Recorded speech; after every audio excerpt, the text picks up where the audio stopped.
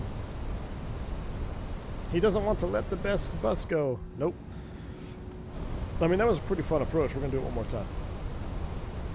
Hit the like button if you like go-arounds. Look, you wouldn't be able to see this beautiful view if we landed the first time.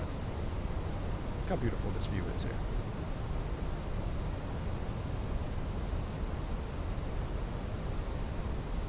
He doesn't want to get out of the plane. I know. Me like, don't kick me out. 2 go-arounds. I know. All right, we're gonna land this time though. We're gonna keep slowing back to 180. Flaps 1, speed checks. Listen to these flap sounds.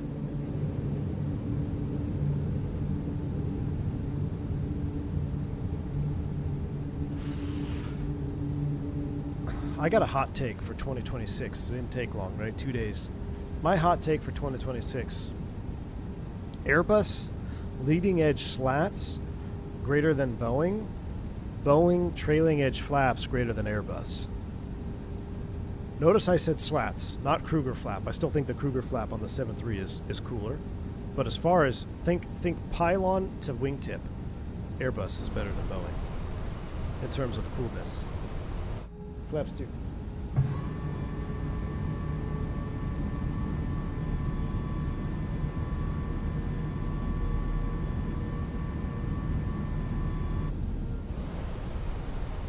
What's Buxom's altitude? 3,000? American 357, turn left heading 240, vectors going to be inside of Buxom, descend and maintain 2,500. 2,500. We're going inside of Buxom. What's Blazer? Trails at 2,300. We'll be fine. American 357, keep the heading going, keep the turn going rather, 200.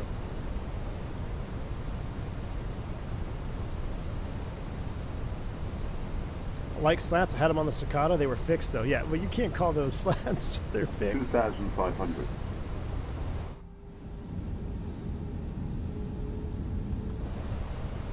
What kind of soup did you just walk into? Heavy soup. Heavy soup.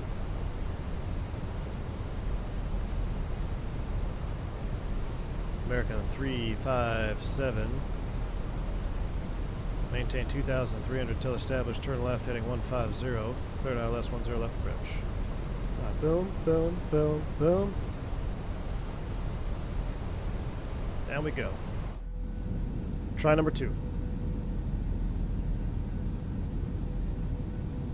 Will my bank account be effective if I want to convert PMDG and Fenix over to Microsoft 24 for 2020?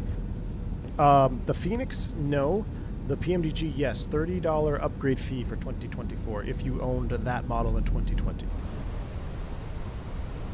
Right slope blue, low blue, Cat 3 dual autopilot 1+2. Lokestar.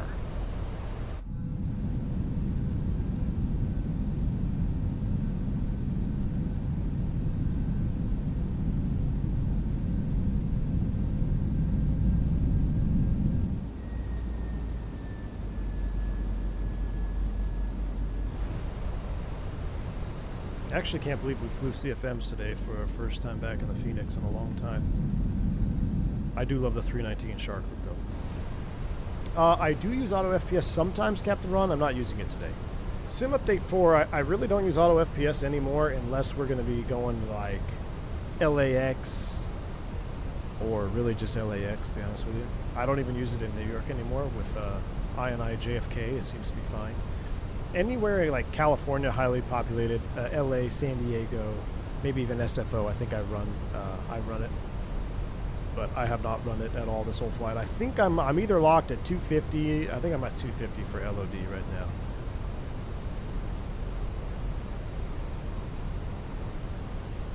Yeah, heavy airports, if you're flying like the Heathrows and stuff, probably still give it a shot, but I'm not using it right now. Glide slope's alive.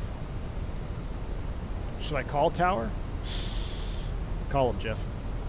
Portland, American If he tells us to go around again, we're going to ignore him. American Tree 57, Portland, continue. Yeah, he's telling me to continue. So what we're going to do is we're going to switch to ground. 57. Because I don't have the...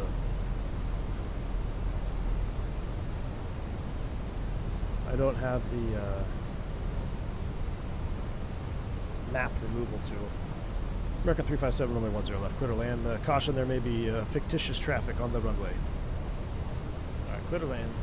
Recording is still going. We got the whole replay. We got the go around and this landing here. Glide slope start, go around altitude. In case I screw it up, 4,200. Blech. Gear down. Oh, I did it wrong. Oh my goodness. Triggered myself. Manage speed, gear down. Flaps trace.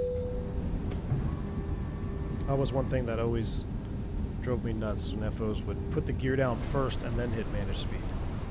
Manage speed, then gear down. Flaps full, landing checklist.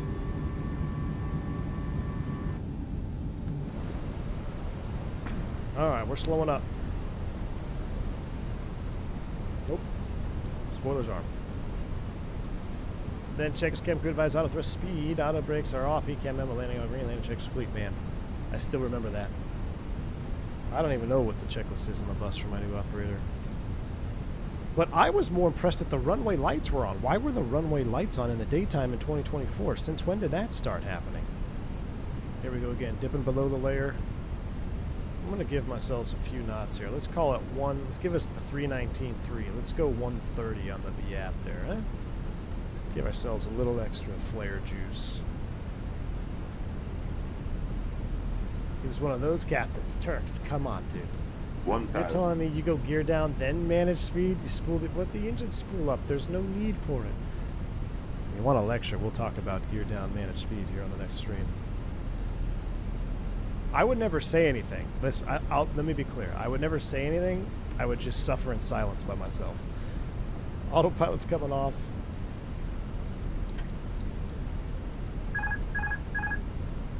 All these years, I never bound my FSprojects side stick autopilot disconnect button.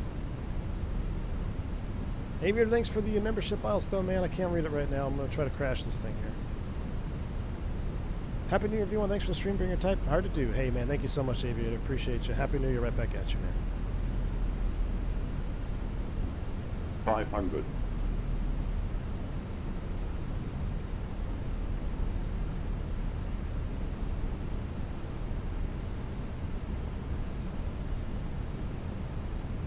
No, the runway lights are still on, Vodka. They're on dim, which is good enough.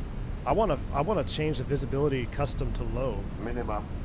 See if they'll turn the lights up brighter. But they're definitely on in the daytime, which is pretty cool. Flight slow. Nah, get out of here, dude. We're 2 whites, 2 reds. 50, 40, 30, 20, retard. 5.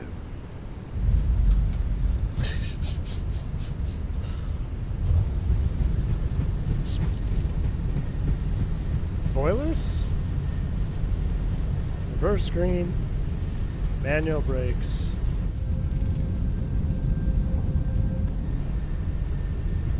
$70 knots. Let's get those flower petal reverse review out. Just for you guys, flower petals. I think it was a little bit chunky. I just didn't want to smash. Look at the lighting through the clouds. I mean, I always say this. I get tired of hearing myself say it.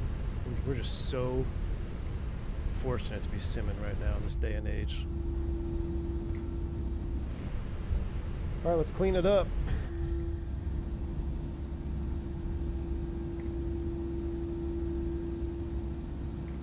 American 357 wind check.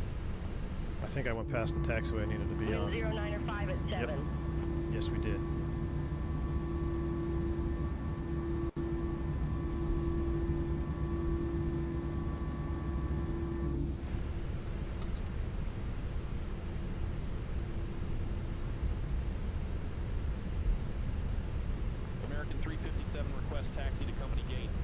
Don't worry.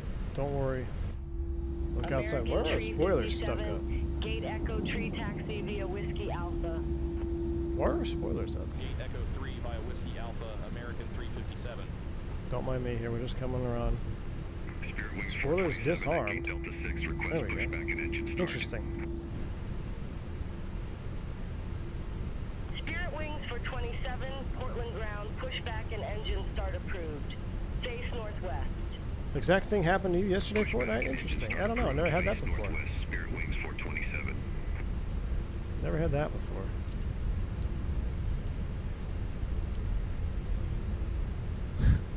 Rip a lot of things. We're on the wrong taxiway.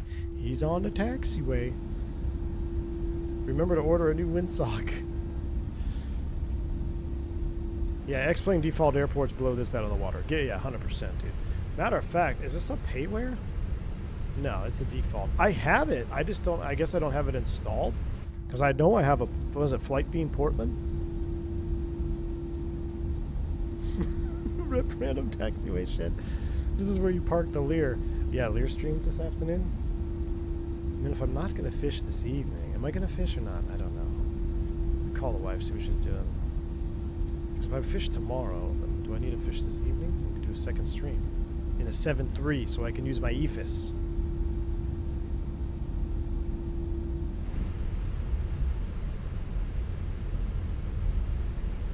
Should we park at a ghost gate? Yeah, something is borked here. We got gates. We got 172s. There's vodka and there's 172. Information Zulu now current. Altimeter 2987. Long haul Friday. I didn't have time to set it up, Sam, man. I needed to do some feeless studying. Spirit Wings 427, taxi for departure.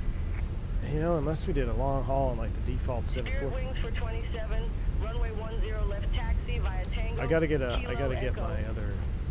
I gotta get something set up for that. 10 left taxi via Tango, Kilo Echo, Spirit Wings 427. You got the same number to call, but it's gonna be a 1 hour convo. I mean, ground ops are mid. Who wants to simulate ground ops in a flight sim? Everybody probably in the chat. All right, here we go. Let's park this.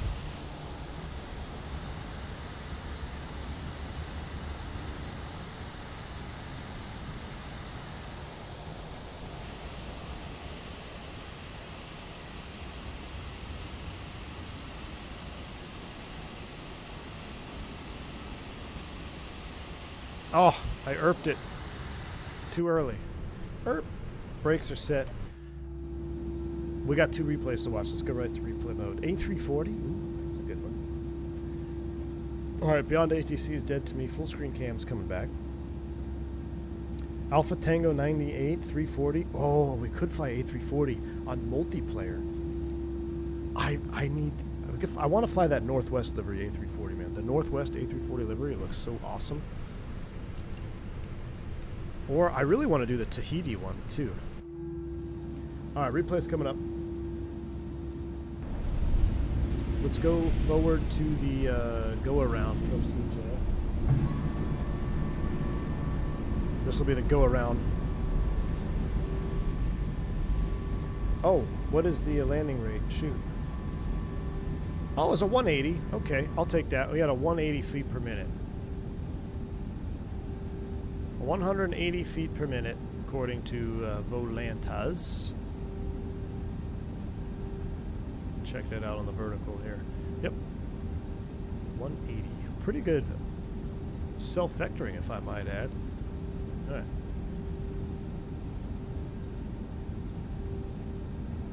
Oh, I got to put the auto thrust back on, right? Don't sink. Don't sink. Don't sink. Don't sink. Should be going around here soon.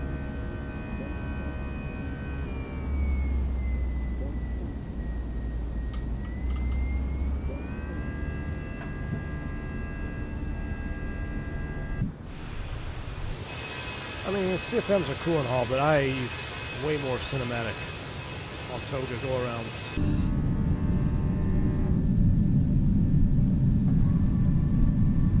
Look at that climb rate, though. No Volanta crash, big success. Looks like we're departing Jackson Hole again.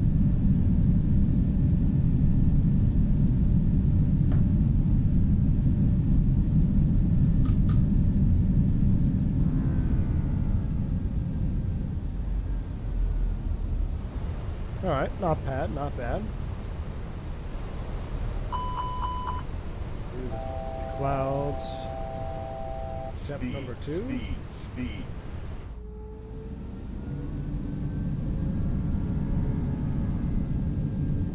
Oh, look at the bridges down there. Is that a Microsoft bridge? Yeah, it's kind of weird looking. Got an altitude alert, we gotta cancel that.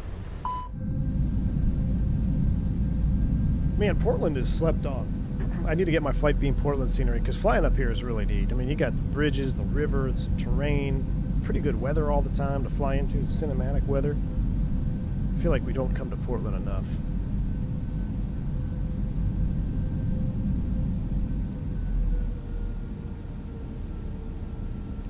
Yeah, Seattle is nice too.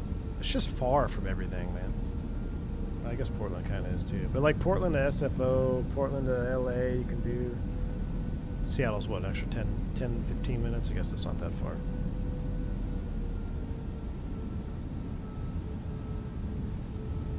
I like the terrain in Portland better though. Well, you got those pretty big mountains in Seattle, don't you?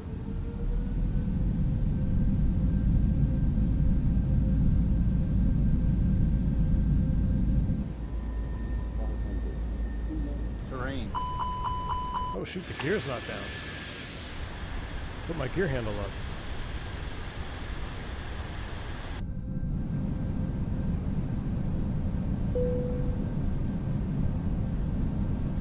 Speed brake armed.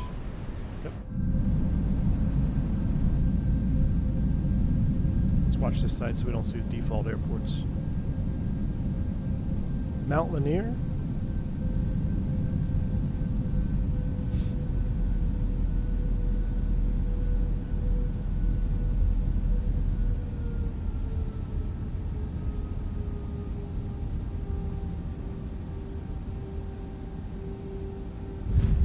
I think that was a great Airbus landing.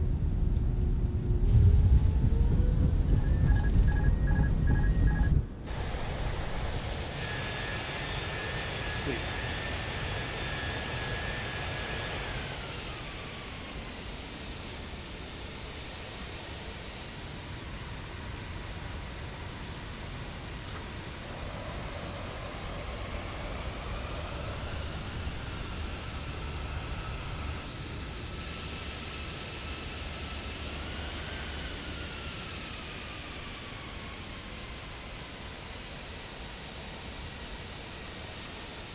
All right.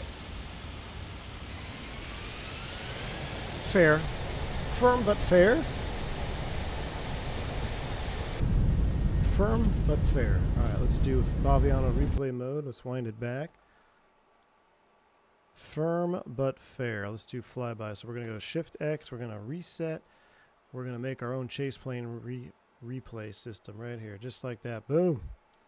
Faster than you can do it in chase plane. Where do we want to sit? Right here? I think this is a good spot. Let me recenter the aircraft just a little bit more. Perfect. Boom. Wind it back. Sounds are coming back. Sails coming on. Not that one. That one. Well, ladies and gentlemen, the first stream of the new year. Wind the weather back, see if it changes. First stream of the new year, be honest with you, pretty dang good. Pretty dang good. Back in the Phoenix, got to test it out for a little bit.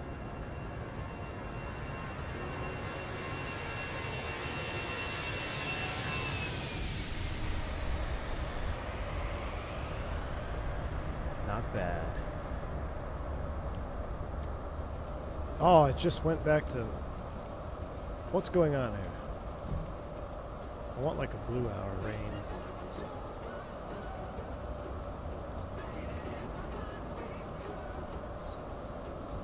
That's yellow sim, my goodness.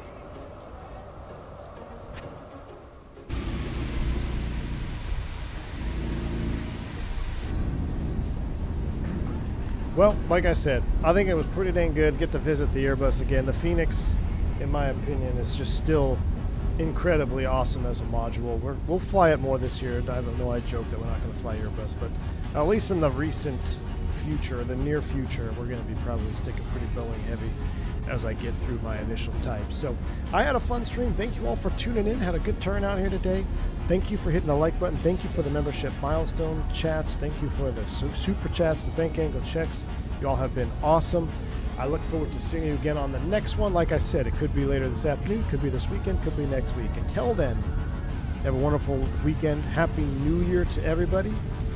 Stay safe, stay healthy. I'm V1. See ya!